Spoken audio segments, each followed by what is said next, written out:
So today I want to talk to you about powerful archetypes. There are many powerful archetypes, but today in particular I want to talk to you about the most powerful archetypes for males or men. Men have extremely powerful archetypes. I want to start off with the king archetype because the king is in command. That is where the power of the king is. It's in his charisma, his ability to get things done. His ability to say, this has to be done and it's got to be done now. And that is basically the power of the king because he is in command, he's in charge. He organizes other people. Kings always have a realm. They always have a kingdom where they are in charge. They take on all of the responsibility for everything in that realm. And that is what gives them their power. It also gives them a lot of responsibility because they're in charge of a lot of things. The interesting thing with the king is the king, because they have very high standards for themselves, they basically have to do everything themselves or at least oversee everything.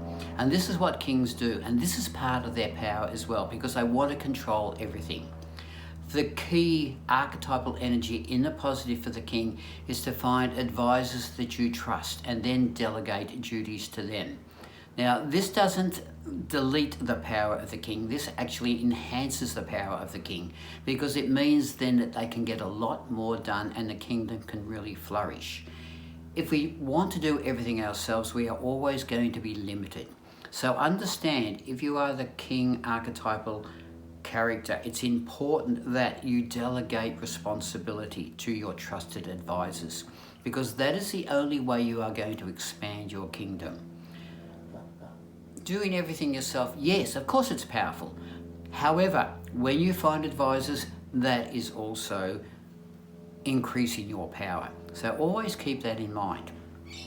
As I said, the king is powerful. The king has charisma. He commands. He draws attention to himself.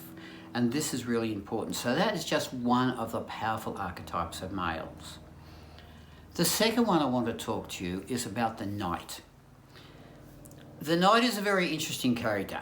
The most interesting thing about the knight is there's two things. The first one is that he is the elite warrior. That's the most important thing.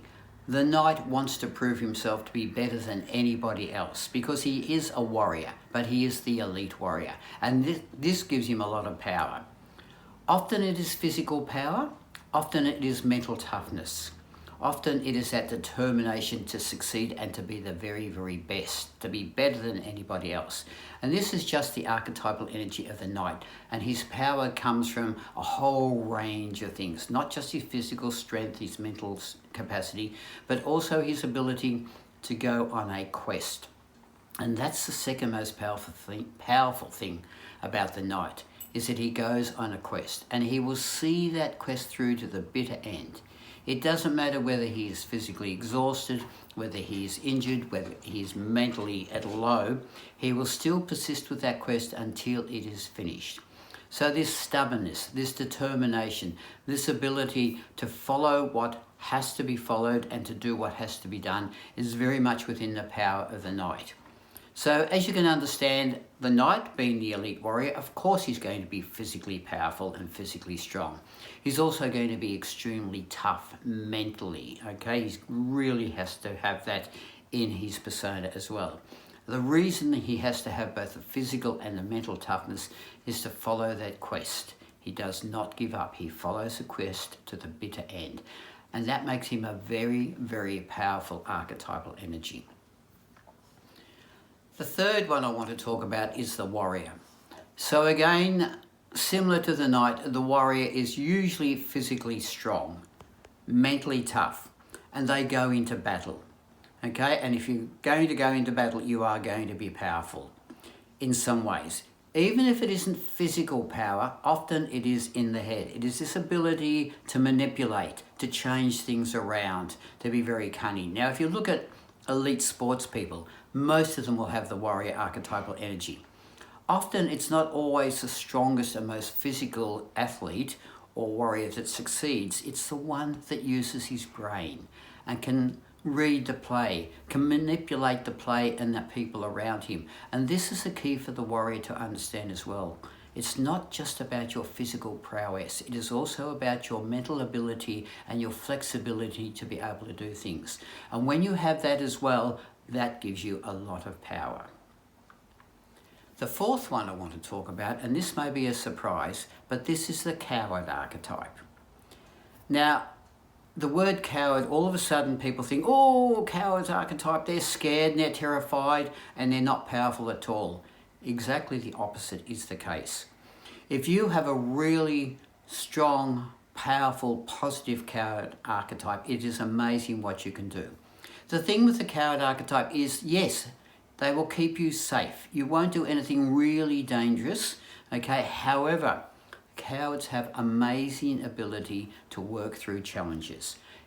If you are a male with a coward archetype, you will know straight away if that is part of your archetypal energy, okay? Because cowards really don't want to put themselves in danger. However, interestingly enough, cowards are always given challenges. Okay, the universe says, hey, cope with this, deal with that, put up with this little tragedy in your life. And this is what the coward archetypal energy is about.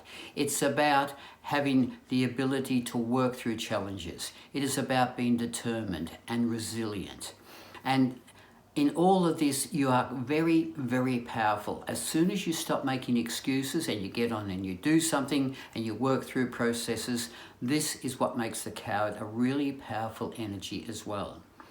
The other good thing about the coward, and it's quite amazing, is that when there's something that really needs to be done, if there's an accident on the highway or a fire in a building, it's amazing how the coward can flip straight away into the hero and will go and rescue somebody or help somebody out. And this is just coward energy, because the coward is one side of a coin, the hero is the other side of that coin. And the coward can flip into hero mode straight away. Just go and do an amazing deed, and then all of a sudden just go back to who they were. And this is also such powerful energy within the coward, because it all comes from within.